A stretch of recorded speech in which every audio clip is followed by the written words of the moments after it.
আর একটা রেসিপি নিয়ে চলে এলাম আপনাদের মাঝে। তো আজকে বানিয়ে দেখাবো ফেলন ডাল রান্না। আজকে ইসা শুটকি দিয়ে রান্না করে দেখাচ্ছি। প্রথমে আমি এগুলাকে হালকা ভেঙে খোসা ছাড়িয়ে নিয়েছি, উপরে যে কালো অংশ আছে সেটা ছাড়িয়ে আমি ফোটাতে দিয়েছি। একটু ফুটে আসলে এর মধ্যে মরিচের গুঁড়া, হলুদের গুঁড়া, ধনিয়ার গুঁড়া, পরিমাণ মতো লবণ দিয়ে পেঁয়াজ কুচি দিয়ে দিয়েছি।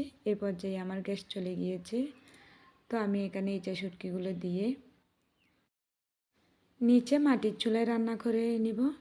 যেহেতু কারেন্টের ডিস্টার্ব, কারেন্ট নাই, না হলে কুকারে রান্না করে নিতাম। তো সেই সুযোগটাও নেই, তো কী করা, নিচে নিয়ে আসলাম। এই তো রান্নাটা করে নিচ্ছি। এই রান্নাটা একদম সহজ।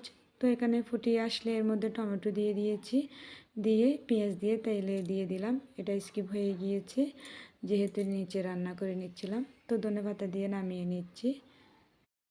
এই রান্নাটা অবশ্যই একবার রান্না করে দেখবেন, খেতে অসাধারণ হয়েছে। অনেক আগের রান্না এটা, এখন নেই বললেই চলে।